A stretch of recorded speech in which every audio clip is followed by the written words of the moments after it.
Hi babies, welcome to Monday's episode where we talk about foot fetishes. Here I'm gonna answer a few of the questions that you guys have been wanting to know.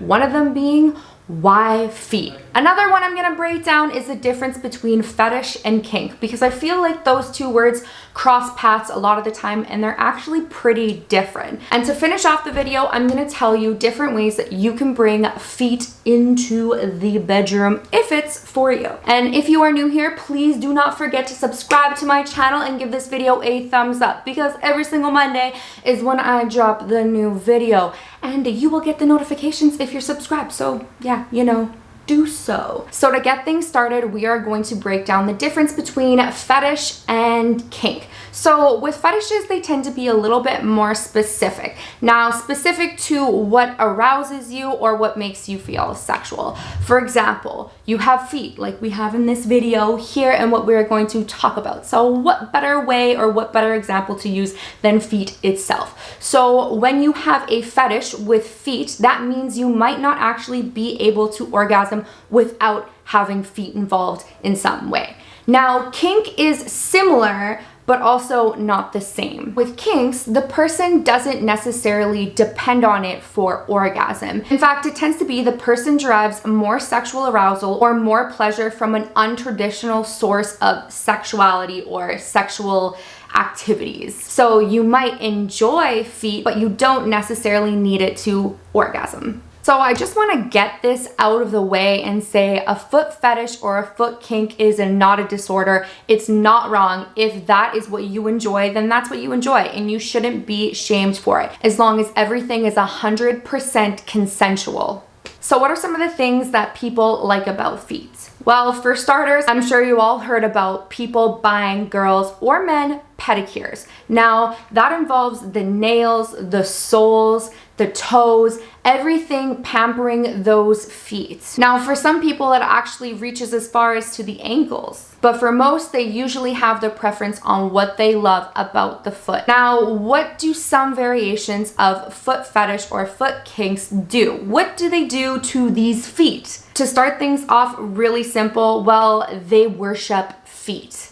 Yes, they can love feet so much that you almost do a power exchange role, which is what I will get to in the next section. But there's also licking, smelling, sucking, just touching them or maybe massaging them, different ways to stimulate the feet. People with a foot fetish or a foot kink tend to do one of these things, one of these very few things, or fuck, maybe they're even doing more than that. Who knows? Now, some of you might be sitting there thinking, why the fuck feet? And don't worry, you're not the only one who asks that question. I even have people with foot fetishes asking me why they feel this way. And I don't have an answer for you. Only you have an answer for you. So maybe one of these few things will trigger something in your head and you're like, oh yeah, that's why. But I also want you to know it's okay if there isn't a why and you don't understand. It's totally fine. The first thing that I wanted to touch base on when talking about why feet or the why feet category is going to be power play. So an exchange of dominance versus submission. But to break it down for you, power play is an exchange of power. So you have one that is dominant and then one that is submissive. The submissive person is usually going to be the one worshiping the feet, and the dom would be the person getting their foots worshipped. I can't talk. Getting their feet worshipped. Holy fuck, that is the dom. Next up, we also have something super simple. Oh my god, I'm choking on something. So yes, next up we have something super simple, which is just that it is an erogenous zone for some people. It's just one of those, you know, pleasure spots, just like the inner thighs, the belly, the nape of the neck, the ears, so many different erogenous zones. Now we're gonna dive into a little bit of science talk, but it's not gonna be insane because I need to keep it simple. One, for myself, and two, so you understand and you don't just peace out on this video. So everybody has a portion of their brain called the somatic sensory cortex. This is exactly where we tend to feel things. Now, surprisingly, your feet and your toes are right next to your genitals in your brain. Yeah, that doesn't make sense, but you know what I mean, inside of your brain. And with them all being that close together, it's very easy for the wires to get mixed up and for their paths to cross. Maybe I shouldn't have said wires to be mixed up, because usually when you say cross wires, that means something's not right.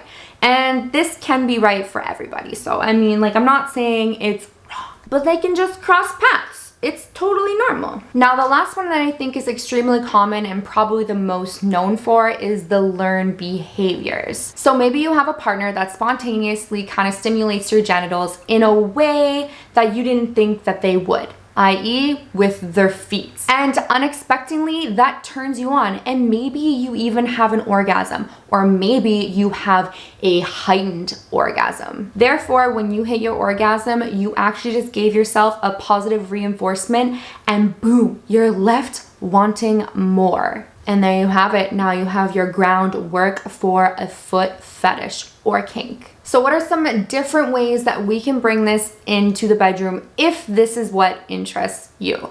Okay, so for starters, we're gonna start with some foreplay, okay, but it's gonna be foot foreplay. So maybe you can take your partner's feet and bathe them. Now you can do something with like a luxurious soap and wash them up. You could also do some Epsom salts.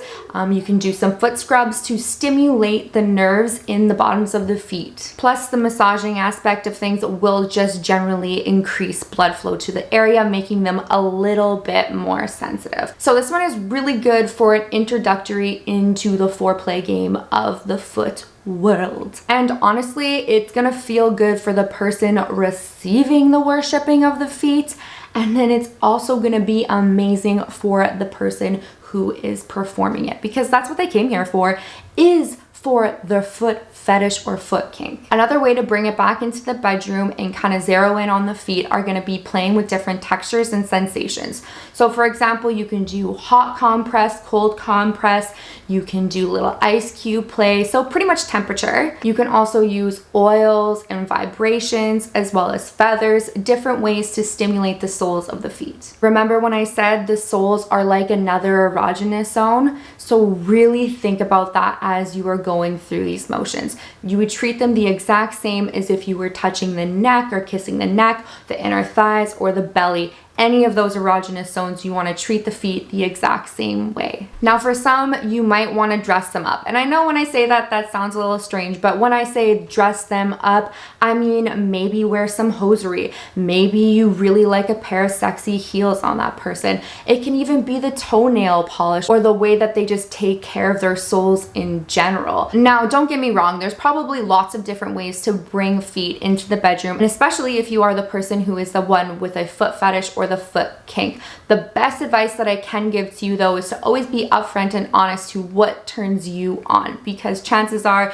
your partner will want to know. Because let's say if you have a fetish and you don't communicate that you need that to potentially orgasm, then they're going to be left feeling guilty as well, which I don't necessarily agree with, but unfortunately that is the majority of the population. When somebody doesn't finish, you're left feeling like it's your issue, and that's not the case. If we communicate things over properly, we should and could avoid 90% of that being an error, I think. I don't know. Communication is fucking key. So that's pretty much it to the whole foot fetish and foot kink. Now, I'm no master in this area of expertise at all, but I did the best that I could. Now, if you enjoyed this video or you think it answered some of your questions, or maybe you have more questions, drop them in the comments below, hit that subscribe button, and give me a thumbs up. All right, babies, happy Labor Day, and I will see you next Monday.